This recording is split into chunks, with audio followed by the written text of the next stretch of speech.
दोस्तों, स्वागत है आपका हमारे चैनल आरके इंस्पायर्ड में। हेलो दोस्तों, यहाँ आपको अकबर और बीरबल की ऐसी कहानियाँ मिलेंगी जो आपको बीरबल की तरह बुद्धिमान बना देंगी। दोस्तों, फारस का राजा और बादशाह अकबर बहुत अच्छे दोस्त थे। वे दोनों एक दूसरे को पहेलियाँ व चुटकुले भेजा करते थे। उन्हें एक दूसरे से उपहार प्राप्त करने में आनंद प्राप्त होता था, जिससे उन्हें अपनी दोस्ती को बनाए रखने में मदद मिलती थी। एक दिन बादशाह अकबर को फारस के राजा से एक बड़ा सा पिंजरा और उसमें नकली शेर तथा एक पत्र प्राप्त हुआ। पत्र में लिखा था, क्या आपके राज्य का कोई बुद्धिमान व्यक्ति बिना पिंजरा खोले शेर को बाहर निकाल सकता है? यदि पिंजरा खाली नहीं हुआ तो मुगल साम्राज्य फारस साम्राज्य की संप्रभुता के अधीन आ जाएगा। अकबर ने उत्सुकता भरी नजरों से एक के बाद एक सारे दरबारियों की ओर देखा और कहा, मैं जानता हूं कि आप सभी अपने क्षेत्र में बुद्धिमान और विशेषज्ञ हैं। क्या कोई बिना पिंजरा खोले शेर को बाहर ला सकता है? उसने फिर अपने दरबारियों की ओर उम्मीद भरी नजरों से देखा। प्रत्येक दरबारी अपने अपने आसन पर जमा हुआ बैठा था। सारे के सारे हैरान और परेशान थे, क्योंकि यह उनकी समझ से परे था। वे एक दूसरे को देख रहे थे। वे सब निराश थे। उस दिन बीरबल दरबार में अनुपस्थित था। वह कहीं सरकारी कार्य से व्यस्त था। अकबर ने सोचा कि काश बीरबल इस समय यहाँ होता। उन्होंने बीरबल को बुलाने के लिए दूतों को आदेश दिया। अगले दिन अकबर अपने सिंहासन पर आराम से बैठे हुए थे। बाकी आसनों पर अधिकृत दरबारी बैठे हुए थे। एक आसन बीरबल के न आने से खाली था। तभी बीरबल ने दरबार में प्रवेश किया। उसने झुककर बादशाह का अभिवादन किया और कहा, जहांपनाह, मैं आपकी सेवा में उपस्थित हूँ। मेरे लिए क्या आदेश है? अकबर ने संक्षेप में उसे पूरी बात बताई और फारस के राजा द्वारा भेजा गया पत्र उसके हाथ में रखा दिया। बीरबल ने पत्र पढ़ा और पिंजरे की ओर नजर डाली। बीरबल ने नौकर को बुलाया और एक लोहे की गर्म छड़ लाने को कहा। नौकर ने तुरंत ही आदेश का पालन किया। बीरबल ने लोहे की गर्म छड़ से शेर को छुआ। शेर उस जगह से थोड़ा सा पिघल गया। वह तब तक उसे छूता रहा जब तक पूरा शेर पिघल नहीं गया। फारस का दूत बीरबल की प्रतिभा से बहुत प्रभावित हुआ। अकबर ने बीरबल से पूछा, तुमने कैसे जान लिया कि यह शेर लाख का बना हुआ है? बीरबल ने उत्तर दिया, हुजूर, पत्र के अनुसार यह पिंजरा बिना खोले इसे खाली करना था। लेकिन यह नहीं कहा गया था कि शेर को बरकरार रखना है।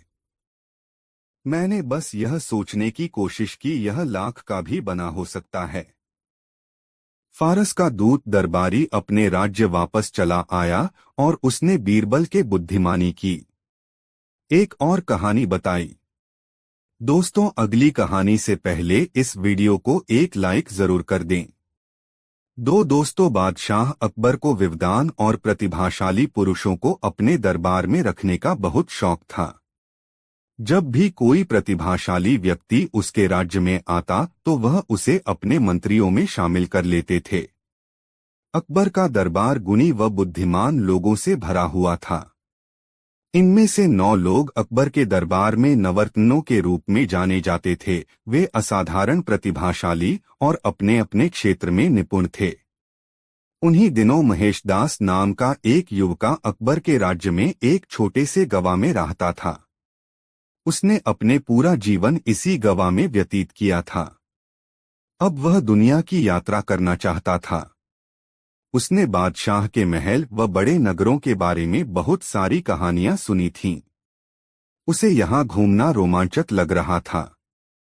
उसने निश्चय किया कि वह बादशाह के दरबार में जाएगा और वहां नौकरी पाने की कोशिश करेगा। वह बहुत भीड़ वाले बाजारों व नगरों से होकर गुजरा और अंत में शहर पहुंच गया। महेशदास महल के दरवाजे के पास तक तो पहुंच गया, किंतु अंदर प्रवेश नहीं कर सका। द्वारपाल ने उसे पकड़ लिया। उसने पूछा, आप कहाँ जाने की सोच रहे हो? महेश दास ने उत्तर दिया, मैं बादशाह को देखने जा रहा हूँ। द्वारपाल ने जोर से हंसकर कहा, मुझे लगता है उन्होंने तुम्हें व्यक्तिगत रूप से अपने भोजन कक्ष में रात के खाने के लिए आमंत्रित किया है। महेश दास शांत रहा। द्वारपाल ने पुनः कहा, तुम्हारे लिए बादशाह को देखना संभव नहीं है, वह बहुत ही व्यस्त है। मुझे बादशाह का आदेश है कि किसी को भी अंदर नहीं जाने दिया जाए। महेश दास ने द्वारपाल से अंदर जाने के लिए आग्रह किया। द्वारपाल ने कहा, मैंने तुम्हें कहा न कि मैं तुम्हें अंदर नहीं भेज सकता हूँ। महेश दास ने कहा, परंतु क्यों? द्वारपाल ने कहा, क्योंकि तुम गरीब हो। हर व्यक्ति बादशाह को देखने के लिए मुझे कुछ देता है, जैसे एक गाय, एक बकरी या कढ़ाई की हुई चप्पल। तुम मुझे क्या दे सकते हो? महेश दास ने कहा, मेरे पास अभी तो कुछ भी नहीं है, किंतु मैं वादा करता हूँ कि जो कुछ भी मुझे बादशाह से उपहार के रूप में मिलेगा, उसमें से मैं तुम्हें आधा दे दूंगा। द्वारपाल जानता था कि बादशाह एक उदार व्यक्ति हैं। वह अक्सर उन्हें देखने के लिए आने वालों को महंगे उपहार दिया करते हैं। इसलिए द्वारपाल जल्दी से सहमत हो गया। महेश दास ने महल में प्रवेश किया। वह बहुत महंगे कढ़ाई किए हुए पढ़े व कालीन देखकर हैरान हो गया। पूरा महल लाल बलुआ पत्थरों से बनाया गया था और बेहद खूबसूरती से सजाया गया था। बादशाह अकबर दरबार के बीच में बैठा था। महेश दास ने अकबर के सामने झुककर अभिवादन किया। अकबर ने कहा, तुमने मुझे जो सम्मान दिखाया है उससे मैं बहुत खुश हूँ। बताओ, बदले में तुम्हें मुझसे क्या चाहिए? महेश दास ने कहा, जहांपना, यदि ऐसा है तो मुझे 100 कोड़े मेरी नंगी पीठ पर बरसाने का इनाम दें। सम्राट बहुत हैरान हो गया। उसने कहा, यह तो बहुत अजीब इनाम है। तुम क्यों मुझसे ऐसा इनाम मांग रहे हो? महेश दास ने कहा, महाराजा, जब मैं आपसे मिलने के लिए आ रहा था तो द्वारपाल ने मुझसे कहा कि आपसे जो मुझे प्राप्त होगा उसका आधा मुझे उसे देना होगा। बादशाह अकबर हंस पड़े और बोले, यह एक गंभीर विषय है। इसका मतलब है कि द्वारपाल अपना काम करने के लिए रिश्वत लेता है। इसकी सजा उसे मिलनी चाहिए। द्वारपाल को पकड़कर लाया गया और उसे रिश्वत लेने के अपराध में 100 कोड़े मारने की सजा दी गई। फिर अकबर ने महेश दास से कहा, तुम बहुत ही चतुर व्यक्ति हो, क्यों नहीं तुम मेरे दरबार में मंत्री के रूप में शोभा ढाओ? महेश दास इस अवसर को पाकर बहुत खुश था। उस दिन से बीरबल व उसकी बुद्धि की कहानियां दूर दूर तक व्यापक रूप से फैलनी शुरू हो गईं। दोस्तों, कमेंट में जरूर बताएं कहानी कैसी लगी। 3 जादू की छड़ी बहुत मजेदार कहानी। दोस्तों, एक समय मशहूर फतेहपुर सीकरी शहर में एक अमीर तेल का व्यापारी रहता था। उसने अपनी पत्नी को खुश करने के लिए हीरों का एक हार उपहार में दिया। यह हार बहुत ही कीमती था और उस औरत को बहुत पसंद था। वह अक्सर खास कार्यक्रमों में जब उसके दोस्त उससे मिलने आते थे तब इस हार को पहनती थी। इस तरह औरतों की प्रशंसा से यह हार बहुत प्रसिद्ध हो गया। किंतु एक दिन जब वह औरत सुबह सोकर उठी तो उसे वह हार कहीं नहीं मिला। उसने हार को बहुत ढूंढा पर हार कहीं दिखाई नहीं दिया। इस प्रकार उसने यह निष्कर्ष निकाला कि हार चोरी हो गया है। व्यापारी ने सैनिकों को हार को चोरी करने वाले को ढूंढने भेजा। सैनिकों ने चोर की खोज शुरू की, किंतु जिसने भी हार चोरी किया था वह बहुत ज्यादा चालाक था। उसने सैनिकों के लिए कोई सुराग नहीं छोड़ी था। इससे व्यापारी की पत्नी दुख के कारण बीमार पड़ गई। पत्नी दुख व्यापारी को अपनी पत्नी के स्वास्थ्य की चिंता होने लगी। जब कोई विकल्प नहीं मिला तो उसने बीरबल को यह मामला सुलझाने के लिए बुलाया। बीरबल व्यापारी का बहुत अच्छा दोस्त था। एक दिन बीरबल उसके यहाँ रात के खाने पर गया। बीरबल व्यापारी से बोला, वह हार हमेशा तुम्हारी पत्नी की अलमारी में रहता था। यदि यह चोरी हुआ है तो यह आपके नौकरों में से किसी ने किया है। अपने सभी नौकरों को बुलाओ, मुझे उनसे बात करनी है। नौकरों को भोजन कक्ष में बुलाया गया। बीरबल ने नौकरों से कहा, मेरे पास कुछ जादू की छड़ियां हैं। मैं आप में से प्रत्येक को एक एक छड़ी दूंगा। कल आप ये छड़ियां मुझे वापस कर देना। नौकरों में से एक नौकर ने कहा, परंतु आप इन छड़ियों की सहायता से चोर का पता कैसे लगाएंगे? बीरबल ने कहा, यहाँ कोई मामूली छड़ियां नहीं हैं। चोर की छड़ी रात भर में 2 इंच बढ़ जाएगी। इसलिए मैं कल जब तुम्हारी इन छड़ियों को नापूंगा तो मुझे पता चल जाएगा कि चोर कौन है। यह सुनकर व्यापारी हैरान हो गया, किंतु उसने कुछ नहीं कहा। अगले दिन नौकरों ने बीरबल को छड़ियां वापस कर दी। बीरबल ने एक एक करके छड़ियों को नापा और व्यापारी से कहा, तुम्हारा रसोइया चोर है। हर कोई हैरान था। व्यापारी ने कहा, तुम ऐसा कैसे कहा सकते हो? बीरबल ने उत्तर दिया, मैंने इसको जो छड़ दी थी वह 2 इंच छोटी है। इसने सोचा क्योंकि यह चोर है, इसलिए इसकी छोड़ी 2 इंच बढ़ जाएगी। इसलिए इसने इसे 2 इंच काट दिया ताकि पकड़ा न जाए। व्यापारी हंसा। रसोइये ने हार वापस कर दिया और अपनी नौकरी खो दी। हर किसी ने बीरबल की बुद्धिमानी की तारीफ की। दोस्तों, वीडियो को एक लाइक जरूर कर दें।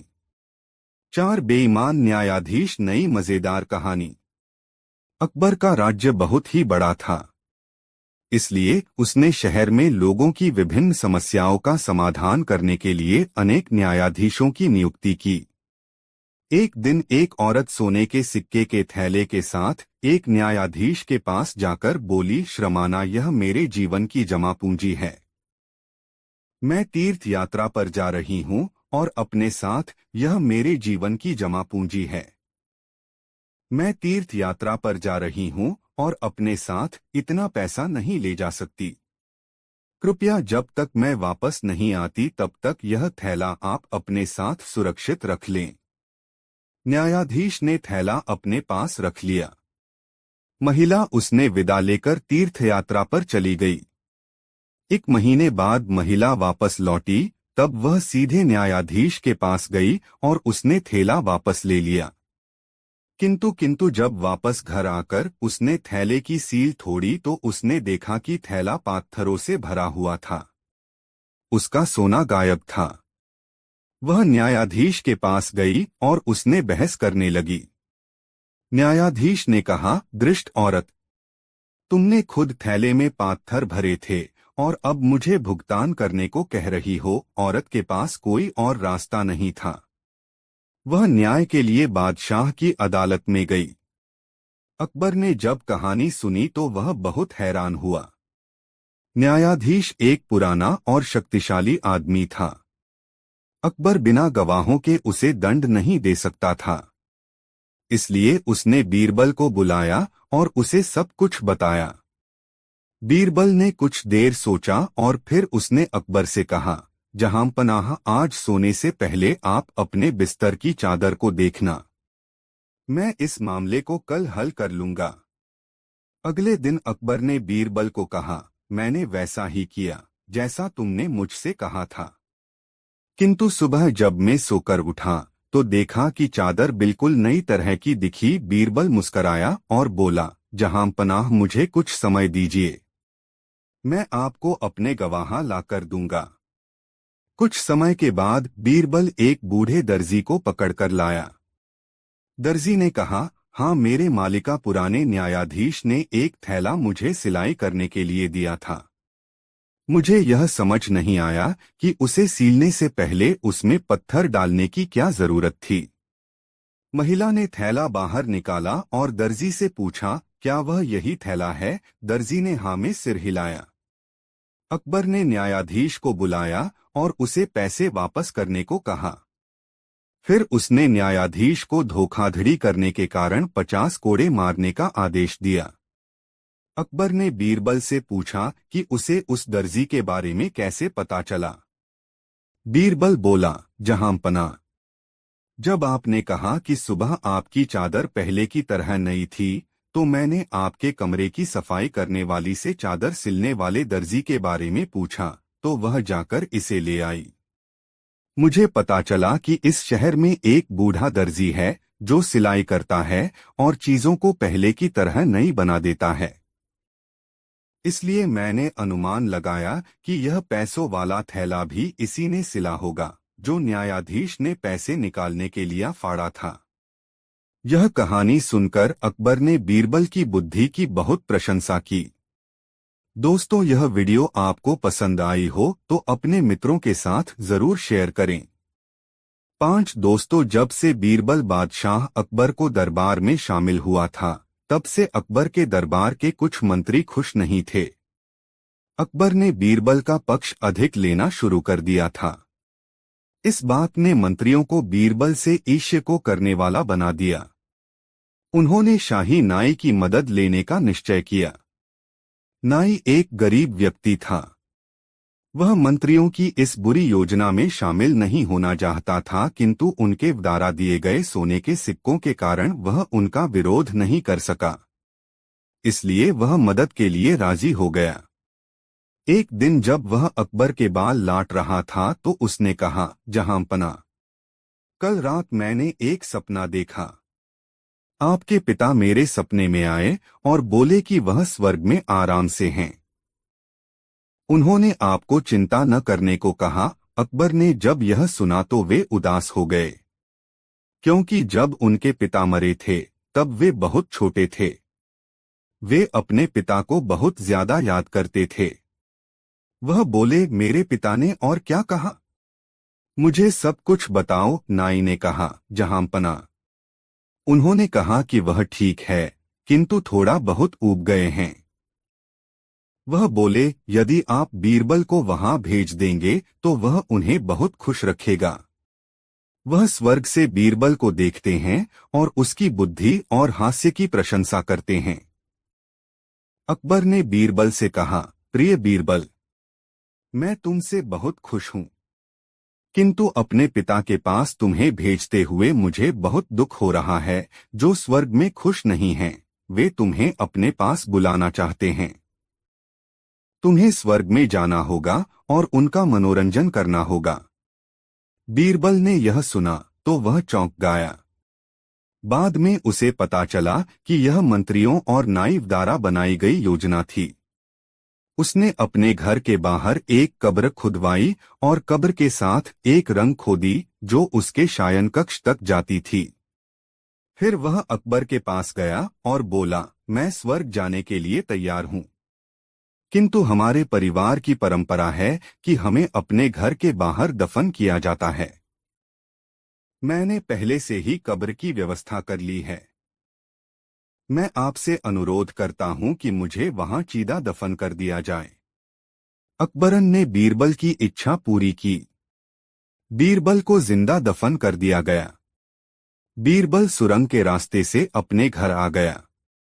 3 सप्ताह बाद वह अकबर के दरबार में गया। हर कोई बीरबल को देखकर हैरान था। अकबर ने कहा, तुम स्वर्ग से वापस कब आए? मेरे पिताजी कैसे हैं? और तुम इतने भद्दे क्यों दिखा रहे हो? बीरबल बोला, महाराज, आपके पिताजी ठीक हैं। उन्होंने आपको अपनी शुभकामनाएं भेजी हैं। किंतु जहांपनाह, स्वर्ग में कोई नाई नहीं है। इस वजह से मैं बहुत भद्दा दिखा रहा हूं। यदि आपकी कृपा हो तो शाही नाई को आपके पिताजी के पास भेजा जाए, जिससे उन्हें खुशी मिलेगी। सम्राट ने तुरंत आदेश दिया कि नाई को जिंदा दफन करके स्वर्ग भेजा जाए। नाई अकबर के पैरों में गिर गया और क्षमा मांगने लगा। इसके बाद उसने सब कुछ कबूल कर लिया। अकबर ने यह योजना बनाने वाले सभी मंत्रियों को निकाल दिया और नाई को 10 कोड़े मारने का दंड दिया। दोस्तों, वीडियो कैसा लग रहा है कमेंट में जरूर बताएं। 6 एक कंजूस व्यापारी की बहुत मजेदार कहानी। अकबर के राज्य में हरिनाथ नाम का एक व्यक्ति रहता था। हरिनाथ एक प्रतिभाशाली चित्रकार था। वह चित्र बनाकर अपना जीवन व्यतीत करता था। क्योंकि वह चित्रकारी में बहुत अच्छा था, इसलिए वह पूरे राज्य में प्रसिद्ध था। दूर दराज के क्षेत्रों के अमीर लोग उससे अपना चित्र बनाने का आग्रह करते थे। हरिनाथ एक चित्र बनाने में बहुत समय लगाता था, क्योंकि वह पहले उसकी पूरी जानकारी इकट्ठी करता था और इसी कारण उसके चित्र जीवित प्रतीत होते थे। परंतु वह बहुत पैसे नहीं कमा पाता था और कमाया हुआ अधिकतर धन चित्र बनाने के लिए कच्चे माल की खरीद में खर्च हो जाता था। एक दिन एक अमीर व्यापारी ने हरिनाथ को एक चित्र बनाने के लिए आमंत्रित किया। हरिनाथ इस उम्मीद से व्यापारी के घर गया कि यह उसे उसके काम के अच्छे पैसे दे देगा। वह कुछ दिनों के लिए वहां रुका और उसने व्यापारी को अपनी चित्रकारी से संतुष्ट करने के लिए कड़ी मेहनत की। किंतु व्यापारी एक कंजूस व्यक्ति था। जब कुछ दिनों की कड़ी मेहनत के बाद चित्र पूरा हो गया, तब हरिनाथ उसे व्यापारी के पास ले गया। कंजूस व्यापारी ने मन में सोचा, यह चित्र तो वास्तव में बहुत अच्छा है, किंतु यदि मैंने इसकी सुंदरता की तारीफ करी तो मुझे हरिनाथ को सोने के से सिक्के अदा करने होंगे। इसलिए व्यापारी ने चित्र में गलतियां ढूंढनी शुरू कर दी। उसने कहा, तुमने इसमें मेरे बाल सफेद कर दिए और मुझे ऐसा दिखा दिया कि मैं बूढ़ा हो गया हूं। मैं इसका भुगतान नहीं करूंगा। हरिनाथ हैरान रह गया। वह नहीं जानता था कि व्यापारी उसे चित्रकारी के पैसे नहीं देना चाहता था, इसलिए चित्र में गलतियां ढूंढ रहा है। हरिनाथ ने कहा, मेरे मालिक, यदि आप चाहें तो मैं यह चित्र दोबारा बना देता हूं। इसलिए उसने सफेद बालों को ढक दिया। किंतु व्यापारी ने जब दोबारा बने चित्र को देखा तो वह उसमें और गलतियां निकालने लगा। उसने कहा, इसमें तो मेरी एक आंख दूसरी आंख से छोटी है। मैं तुम्हें इस बकवास चित्र के लिए कोई भुगतान नहीं करूंगा। हरिनाथ ने फिर से चित्र को सुधारने की पेशकश की। चित्र बनाने के लिए कुछ समय मांगकर वहां से चला गया। हर बार हरिनाथ व्यापारी के पास चित्र लेकर जाता, परंतु वह उसमें और गलतियां दिखाने लगता। अंत में जब हरिनाथ व्यापारी से थक गया, तब वह बीरबल के पास सहायता मांगने गया। बीरबल ने हरिनाथ से कहा कि वह व्यापारी को बीरबल के घर आने के लिए निमंत्रण दे आए। व्यापारी के घर आने पर बीरबल ने व्यापारी से कहा, यह आदमी कहता है कि इसने जैसा तुम चाहते थे वैसा जीवंत चित्र बनाकर दिया है, किंतु वह तुम्हें पसंद नहीं आया। व्यापारी ने कहा, सही कहा मेरे प्रभु, यह चित्र कहीं से भी मेरे जैसा नहीं लगता।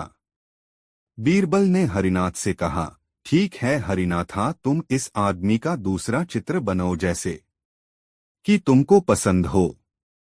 फिर वह व्यापारी की ओर घूमा और बोला, कृपया आप कल आना और अपना चित्र प्राप्त कर लेना, किंतु आपको 1000 सोने के सिक्के अदा करने होंगे, क्योंकि मैंने देखा है कि हरिनाथ जब कोई चित्र बनाता है तो उसमें कोई लगती नहीं होती। व्यापारी ने सोचा, चित्रकार एक दिन में जो चित्र बनाएगा उसमें बहुत गलतियां होंगी। मुझे गलतियां ढूंढने में ज्यादा मेहनत नहीं करनी पड़ेंगी। अगले दिन जब वह व्यापारी आया तो बीरबल उसे एक कमरे में ले गया। कमरे में एक चित्र रखा था। वह कपड़े से ढका हुआ था। जब व्यापारी ने कपड़ा हटाया तो वह आश्चर्यचकित रह गया। यह एक चित्र नहीं बल्कि शीशा था। बीरबल ने कहा, यह बिल्कुल आपकी तरह है। मुझे उम्मीद है कि आपको इसमें कोई गलती नहीं मिलेगी। व्यापारी ने महसूस किया कि वह बीरबल से हार गया है। उसे चित्रकार को चित्र के 100 सोने के सिक्के के अलावा 1000 सोने के सिक्के शीशे के लिए भी देने पड़े। दोस्तों, वीडियो को एक लाइक जरूर कर दें। 5 अकबर बीरबल की कहानी, मूर्ख लोगों की सूची। एक वक्त की बात है, बादशाह अकबर अपने दरबारियों के साथ दरबार में मौजूद थे। तभी उनके मन में एक बात आती है।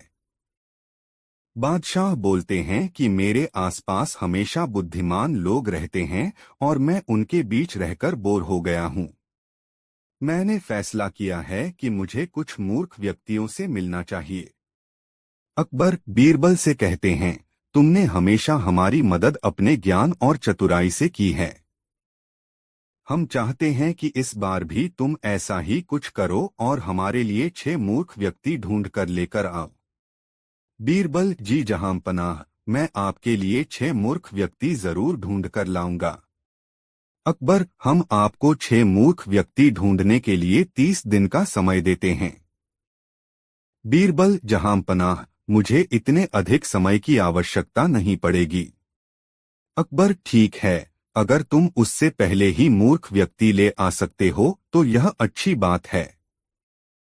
इसके बाद बीरबल मूर्ख व्यक्तियों की तलाश में निकल पड़ता है।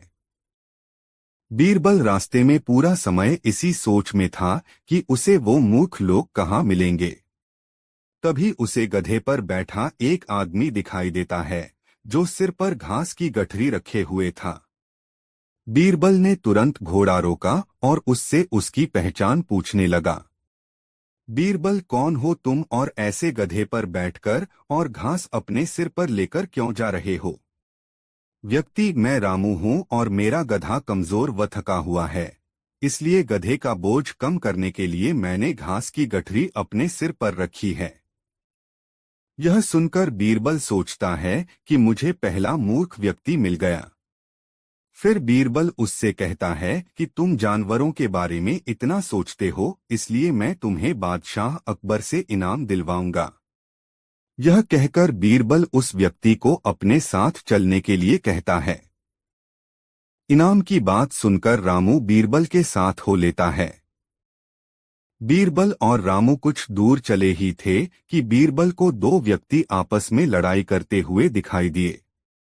बीरबल उन दोनों व्यक्तियों को लड़ने से रोकता है और उनसे पूछता है कि तुम दोनों कौन हो और किस बात के लिए लड़ रहे हो। पहला व्यक्ति, जनाब, मेरा नाम चंगू है। दूसरा व्यक्ति, और मेरा मंगू है। मंगू, जनाब, मुझे चंगू कहता है कि इसके पास शेर है जिसे वो मेरी गाय के शिकार के लिए छोड़ेगा। चंगू, हाँ, मैं ऐसा ही करूंगा और मुझे बहुत मजा भी आने वाला है। बीरबल, कहाँ है तुम लोगों की गाय और शेर? मंगू, जनाब, जब भगवान हमें वरदान देने आएंगे तो मैं उनसे गाय मांगूंगा और चंगू शेर मांगेगा, जिसे यह मेरी गाय पर छोड़ने की बात कर रहा है। बीरबल, अच्छा, यह बात है। उनकी बातें सुनकर बीरबल समझ गया कि उन्हें 2 और मूर्ख व्यक्ति मिल गए हैं। बीरबल इनाम की बात कहकर उन्हें भी अपने साथ ले लेता है। उन तीनों को लेकर बीरबल अपने घर पहुंचता है और फिर सोचने लगता है कि बाकी के मूर्ख व्यक्ति कहां से ढूंढ कर लाऊं। बीरबल उन तीनों मूर्खों को अपने घर में ही रहने के लिए कहकर बाहर चला जाता है। जब बीरबल और मूर्ख लोगों को ढूंढने के लिए बाहर आता है तो उसे एक व्यक्ति दिखाई देता है जो कुछ ढूंढता रहता है। बीरबल उसके पास जाकर पूछता है कि आप क्या ढूंढ रहे हैं? व्यक्ति, जनाब, मेरी अंगूठी कहीं गिर गई है जिसे मैं काफी समय से खोज रहा हूं, लेकिन मुझे नहीं मिल रही है। बीरबल, क्या आपको पता है कि अंगूठी कहाँ गिरी थी? व्यक्ति, दरअसल मेरी अंगूठी यहाँ से दूर उस पेड़ के पास गिरी थी, लेकिन वहाँ अंधेरा होने के कारण मैं यहाँ उसे ढूंढ रहा हूँ। बीरबल, अच्छा, यह बात है। आप कल हमारे साथ बादशाह के दरबार में चलो। मैं बादशाह अकबर से आपको दूसरी अंगूठी देने के लिए कहूंगा। व्यक्ति, अच्छा, ठीक है, फिर खुश होकर अगले दिन सुबह बीरबल दरबार में उन चारों मूर्खों को लेकर पहुंचता है।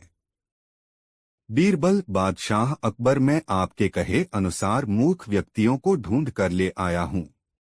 अकबर, बीरबल, तुमने तो एक ही दिन में मूर्ख व्यक्ति ढूंढ लिए, क्या हमारे राज्य में मूर्खों की संख्या अधिक है और तुम यकीन के साथ कैसे कह सकते हो कि ये व्यक्ति मूर्ख हैं? बीरबल ने बादशाह से सारी बातें बताई। फिर अकबर कहते हैं कि ये तो केवल 4 ही लोग हैं, बाकी के 2 मूर्ख कहाँ हैं? बीरबल, जहांपनाह, यहाँ पर 6 मूर्ख व्यक्ति हैं। अकबर, यहाँ कहाँ हैं और कौन हैं, हमें भी बताओ। बीरबल, जहांपनाह, एक तो मैं स्वयं हूँ। अकबर, तुम मूर्ख कैसे हुए? बीरबल, मैं इसलिए मूर्ख हूँ क्योंकि मैं इन मूर्खों को खोज कर लाया। अकबर, फिर अकबर हंसने लगता है और कहता है कि मैं समझ गया कि दूसरा मूर्ख कौन है, पर मैं तुमसे सुनना चाहता हूँ। बीरबल, दूसरे आप हैं जहांपनाह, जो आपने मुझे मूर्ख व्यक्तियों को लाने के लिए कहा। बीरबल की बातें सुनकर अकबर उसकी प्रशंसा करने लगते हैं और कहते हैं कि बीरबल के पास हर सवाल का जवाब होता है। कहानी से सीख। दिमाग और चतुराई से हर मुश्किल काम आसान हो सकता है, लेकिन ऐसे कामों में अपना कीमती समय व्यर्थ नहीं करना चाहिए जिसका कोई मतलब न हो। दोस्तों, वीडियो कैसा लगा कमेंट में जरूर बताएं। 6 दोस्तों, शाम ढलने को थी। सभी आगंतुक धीरे धीरे अपने घरों को लौटने लगे थे। तभी बीरबल ने देखा कि एक मोटा सा आदमी शर्माता हुआ चुपचाप एक कोने में खड़ा है। बीरबल उसके निकट आता हुआ बोला, लगता है तुम कुछ कहना चाहते हो। बेहिचक कह डालो जो कहना है। मुझे बताओ, तुम्हारी क्या समस्या है? वह मोटा व्यक्ति सकुचाता हुआ बोला, मेरी समस्या यह है कि मैं पढ़ा लिखा नहीं हूँ।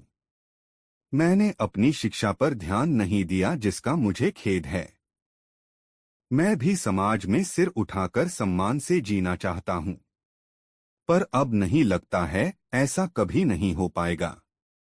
नहीं, कोई देर नहीं, ऐसा जरूर होगा यदि तुम हिम्मत न हारो और परिश्रम करो। तुम में भी योग्यता है, बीरबल ने कहा।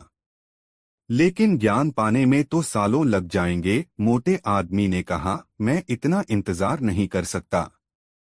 मैं तो यह जानना चाहता हूँ कि क्या कोई ऐसा तरीका है कि चुटकी बजाते ही प्रसिद्धि मिल जाए। प्रसिद्धि पाने का ऐसा आसान रास्ता तो कोई नहीं है, बीरबल बोला। यदि तुम वास्तव में योग्य और प्रसिद्ध कहलवाना चाहते हो तो मेहनत तो करनी ही होगी, वह भी कुछ समय के लिए। यह सुनकर मोटा आदमी सोच में डूब गया। नहीं, मुझ में इतना धैर्य नहीं है, मोटे आदमी ने कहा। मैं तो तुरंत ही प्रसिद्धि पाकर पंडित जी कहलवाना चाहता हूँ। ठीक है, बीरबल बोला, इसके लिए तो एक ही उपाय है। कल तुम बाजार में जाकर खड़े हो जाना।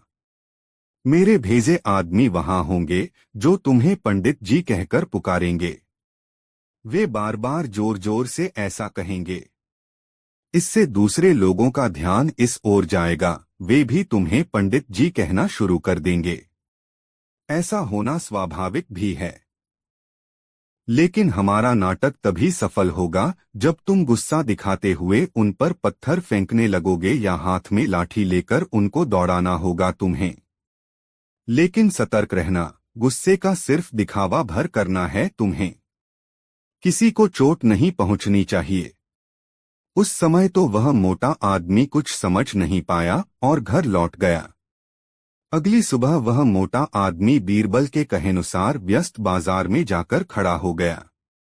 तभी बीरबल के भेजे आदमी वहां आ पहुंचे और तेज स्वर में कहने लगे, पंडित जी, पंडित जी, पंडित जी। मोटे आदमी ने यह सुन अपनी लाठी उठाई और भाग पड़ा उन आदमियों के पीछे, जैसे सच ही में पिटाई कर देगा। बीरबल के भेजे आदमी वहां से भाग निकले, लेकिन पंडित जी का राग अलापना उन्होंने नहीं छोड़ा। कुछ ही देर बाद आवारा लड़कों का वहां घूमता समूह पंडित जी चिल्लाता हुआ उस मोटे आदमी के पास आ धमका। बड़ा मजेदार दृश्य उपस्थित हो गया था। मोटा आदमी लोगों के पीछे दौड़ रहा था और लोग पंडित जी कहते हुए नाच गाकर चिल्ला रहे थे। अब मोटा आदमी पंडित जी के नाम से प्रसिद्ध हो गया। जब भी लोग उसे देखते तो पंडित जी कहकर ही संबोधित करते। अपनी ओर से तो लोग यह कहकर उसका मजाक उड़ाते थे कि वह उन पर पत्थर फेंकेगा या लाठी लेकर उनके पीछे दौड़ेगा। लेकिन उन्हें क्या पता था कि मोटा तो चाहता ही यही था। वह प्रसिद्ध तो होने ही लगा था। इसी तरह महीनों बीत गए। मोटा आदमी भी थक चुका था। वह यह भी समझ गया था कि लोग उसे सम्मानवश पंडित जी नहीं कहते, बल्कि ऐसा कहकर तो वे उसका उपहास करते हैं। लोग जान गए थे कि पंडित कहने से उसे गुस्सा आ जाता है। वह सोचता था कि शायद लोग मुझे पागल समझते हैं। यह सोचकर वह इतना परेशान हो गया कि फिर से बीरबल के पास जा पहुंचा। वह बोला, मैं मात्र पंडित जी कहलाना नहीं चाहता। वैसे मुझे स्वयं को पंडित कहलवाना पसंद है और कुछ समय तक यह सुनना मुझे अच्छा भी लगा। लेकिन अब मैं थक चुका हूँ। लोग मेरा सम्मान नहीं करते, वो तो मेरा मजाक उड़ाते हैं। मोटे आदमी को वास्तविकता का आभास होने लगा था। मोटे आदमी को यह कहता देख बीरबल हंसता हुआ यह बोला, मैंने तो तुमसे पहले ही कह दिया था कि तुम बहुत समय तक ऐसा नहीं कर पाओगे। लोग तुम्हें वह सब कैसे कह सकते हैं जो तुम हो ही नहीं। क्या तुम उन्हें मूर्ख समझते हो? जाओ अब कुछ समय किसी दूसरे शहर में जाकर बिताओ। जब लौटो तो उन लोगों को नजरअंदाज कर देना जो तुम्हें पंडित जी कहकर पुकारें। एक अच्छे सभ्य व्यक्ति की तरह आचरण करना। शीघ्र ही लोग समझ जाएंगे कि पंडित जी कहकर तुम्हारा उपहास करने में कुछ नहीं रखा और वे ऐसा कहना छोड़ देंगे। मोटे आदमी ने बीरबल के निर्देश पर अमल किया। जब वह कुछ माह बाद दूसरे शहर से लौटकर आया तो लोगों ने उसे पंडित जी कहकर परेशान करना चाहा, लेकिन उसने कोई ध्यान न दिया। अब वह मोटा आदमी खुश था कि लोग उसे उसके असली नाम से जानने लगे हैं।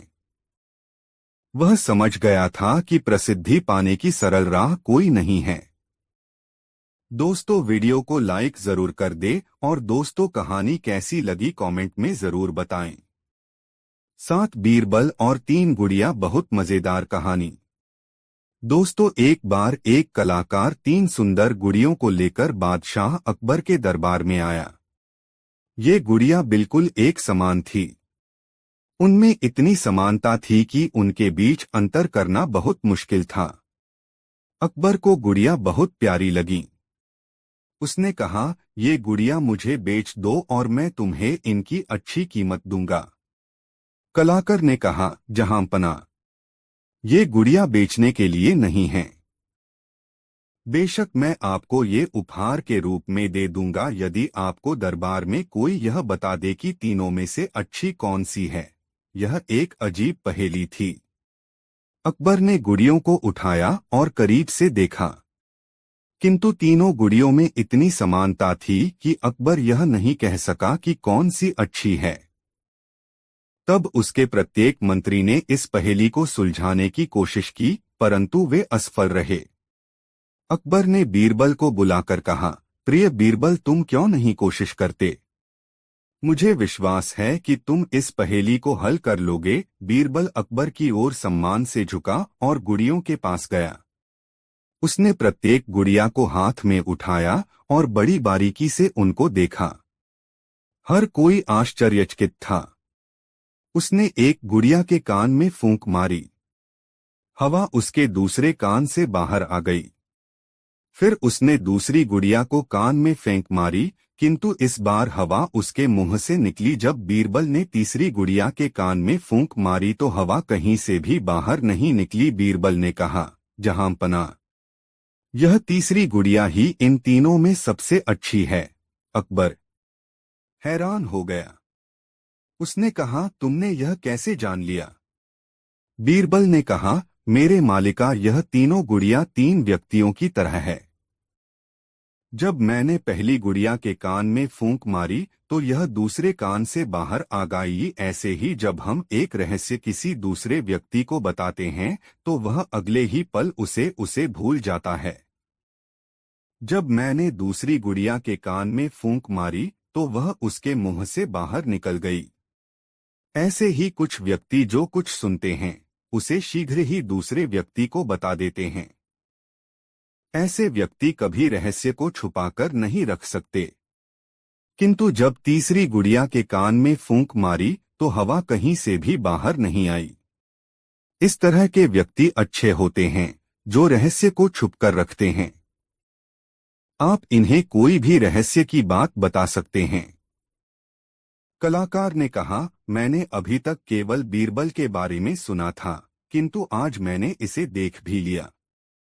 जहां पनाह, ये गुड़िया आपकी है। अकबर ने कहा, उसे बीरबल पर बहुत गर्व है। दोस्तों, कहानी कैसी लगी कमेंट में जरूर बताएं। 8 भक्ति की बात, नई मजेदार कहानी। बादशाह अकबर को अनेक कलाओं से प्रेम था, परंतु उन्हें संगीत का ज्यादा शौक था। उनको दरबार के नए रत्नों में से एक तानसेन थे, जो अपने संगीत की वजह से सम्मान से जाने जाते थे। एक बार अकबर तानसेन के संगीत से बहुत खुश हुए और उन्होंने तानसेन से कहा, तुम दुनिया के सबसे अच्छे कलाकार हो। तुम्हारा संगीत बहुत महान है, जिसकी किसी से तुलना नहीं की जा सकती। तानसेन आभर के साथ अभिभूत थे, किंतु वह एक सामान्य व्यक्ति थे। उन्होंने कहा, यह केवल आपकी राय है। दुनिया में बहुत से कलाकार मुझसे बेहतर हैं। अकबर ने कहा, तानसेन, मैंने बहुत संगीतकारों को सुना है, किंतु तुम्हार संगीत उन सबसे बहुत अच्छा है। तानसेन ने कहा, मेरे मालिक, फिर तो आपको मेरे गुरु स्वामी हरिदास को जरूर सुनना चाहिए। वह मुझसे बहुत अच्छा गाते हैं। अकबर ने बहुत उत्सुकता से कहा, यदि ऐसा है तो मैं तुम्हारे गुरु का संगीत जरूर सुनूंगा। तुम्हें उसने मेरे लिए संगीत गाने का अनुरोध करना होगा। तानसेन ने कहा, मेरे मालिका स्वामी हरिदास कभी दरबार में नहीं आते हैं और न ही वह आपके लिए गाएंगे, किंतु यदि आप मेरे साथ उनके घर जाएंगे तो आप उनका संगीत सुन सकते हैं। अकबर बीरबल तानसेन के साथ स्वामी हरिदास के घर जाने को राजी हो गए। अकबर स्वामी हरिदास के घर कुछ दिनों तक रुके, किंतु गुरु ने उस बीच में कुछ भी नहीं गाया। अकबर अधीर हो रहे थे। उन्होंने तानसेन को बुलाया और कहा, स्वामी हरिदास कब गाएंगे? मैं यहाँ 4 दिन से हूँ, किंतु अब तक उन्होंने संगीत का एक शब्द तक नहीं गाया। लगता है मुझे बिना संगीत सुने ही वापस महल में जाना होगा। तानसेन ने कहा, मेरे मालिक, गुरुजी केवल तभी गाते हैं जब उन्हें लगता है कि सही समय है। हमें धैर्य रखना चाहिए। फिर एक सुबह अकबर को एक बहुत ही मधुर स्वर ने नींद से जगा दिया। स्वामी हरिदास गाना गा रहे थे। उनकी आवाज इतनी गहरी और मीठी थी कि सम्राट पूरी तरह मंत्रमुग्ध हो गए थे। उन्होंने तानसेन से कहा, तुम सही थे। वास्तव में स्वामी हरिदास तुमसे बेहतर हैं। अकबर ने अब वापस महल लौटने का निश्चय किया। रास्ते में उन्होंने बीरबल से कहा, बीरबल, तानसेन का संगीत अपने गुरु के जैसा अच्छा क्यों नहीं है? बीरबल बोला, जहां पना, क्योंकि तानसेन आपको खुश करने के लिए गाता है और स्वामी हरिदास भगवान को खुश करने के लिए गाते हैं। दोस्तों, यह मजेदार कहानी आपको कैसी लगी कमेंट बॉक्स में जरूर बताएं। ऐसी और नई मजेदार कहानी सुनने के लिए हमारे चैनल आरके वर्मा को सब्सक्राइब जरूर कर लें और यह वीडियो अपने प्रिय मित्रों को जरूर शेयर करें। वीडियो देखने के लिए बहुत बहुत धन्यवाद आपका। श्री राधे राधे।